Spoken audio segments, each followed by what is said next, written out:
ये जो मेमोरेंडम है इसमें हर तथ्य को लिखा गया है और सब कुछ इसमें लिख दिया गया है। 1885 जब कांग्रेस की स्थापना हुई थी तब से लेकर 5 जनवरी 2022 तक का काला चिट्ठा, 137 साल का काला चिट्ठा कांग्रेस का इसमें लिखा गया है मेमोरेंडम में, सबूत के साथ। नंबर 1। नंबर 2, ये वो चीज़ है कांग्रेस पार्टी जो देश को बंटवारा कर देता है और कहता है विभाजक करने वाला पार्टी भाजपा है। मतलब खुद सांप्रदायिकता जहर फैलाता है, कहता है दूसरा है। मतलब ये करेगा, जो करेगा खुद ही करेगा, लेकिन स्वीकार नहीं करेगा। मेन बात यह है, इसको कहते हैं 56 चूहे खाकर बिल्ली चली हज को। भारतीय जनता पार्टी क्या नहीं कह रहा है और क्या कह रहा है, मैं दूसरों के पीछे नहीं जाना चाहता। आप हमसे हमारी बात पूछिए। अटल जनशक्ति पार्टी अटल जन शक्ति है, मतलब अटल जन और शक्ति, ये तीनों का समावेश किसी भी जगह नहीं मिलेगा आपको। तो जैसा देवता वैसा पूजा होता है।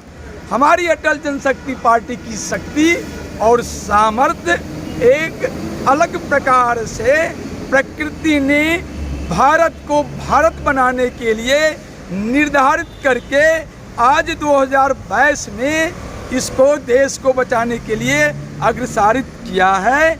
इसके साथ ही हम जो कर रहे हैं वो हम नहीं कर रहे हैं, भारत माता की आशीर्वाद है, 7 लाख बलिदानियों की कृपा दृष्टि है, उनकी प्रेरणा है, उनकी सारी बातें हैं। और जो 150 करोड़ आज भारत की जनसंख्या है और जो इस राजनीतिक पार्टी का शिकार हो चुका है, उन सभी को समस्या से निजात दिलाने के लिए जो कुछ भी हम कर रहे हैं वो इन्हीं की प्रेरणा से कर रहे हैं। हमारी मांग ये है, जो सच जो अब तक छिपा हुआ है कांग्रेस पार्टी का, उस सच के ऊपर और 5/1/2022 की घटना के ऊपर कांग्रेस सुप्रीमो सोनिया गांधी के ऊपर मुकदमा दर्ज किया जाए।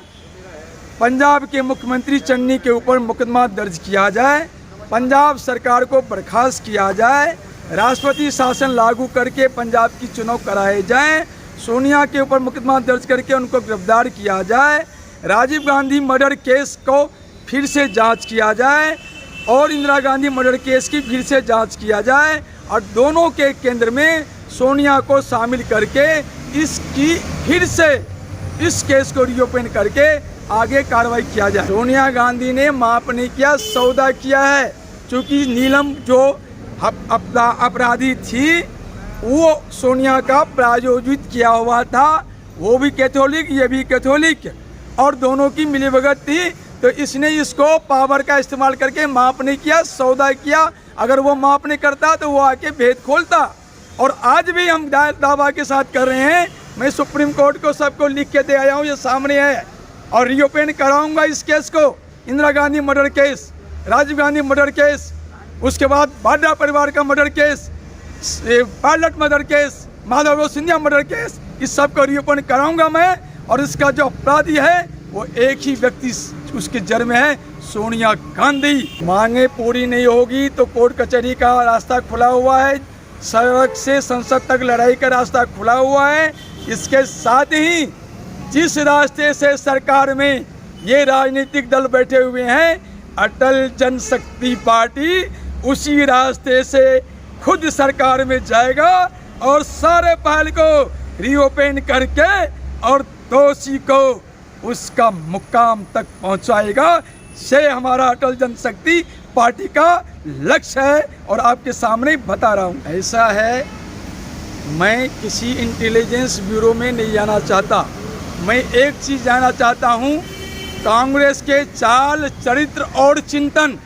सबसे पहले 1885 में ये राजनीतिक दल नहीं था, ये सोसाइटी एक्ट में रजिस्टर्ड हुआ था। इसकी जो फिर भी इनकी जो चाल चरित्र चिंतन है उसके ऊपर भरोसा नहीं किया जा सकता। ये कब चित्त होगा, कब पट होगा, कब क्या करेगा कोई नहीं जानता। और इसका सत्ता से दूर रहना इसको हजम नहीं हो रहा है। ये सत्ता में रह के भी जो गलत करते रहा है, आज ये बिलबिला रहा है।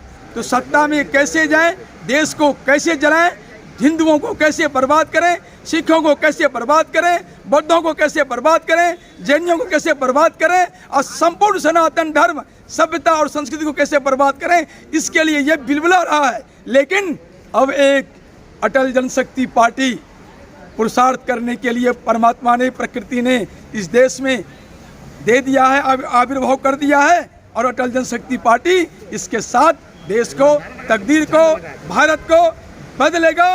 कांग्रेस की प्लान को, साजिश को नाकाम करेगा। और सरकार की सुरक्षा के संबंध में भी, मोदी जी की सुरक्षा के संबंध में भी, प्रधानमंत्री जी की सुरक्षा के संबंध में भी अटल जनशक्ति पार्टी अपने दृष्टिकोण से आगे बढ़कर काम करेगा। और सुरक्षा हम जनता की हैसियत से उन्हें भी मुहैया कराएंगे।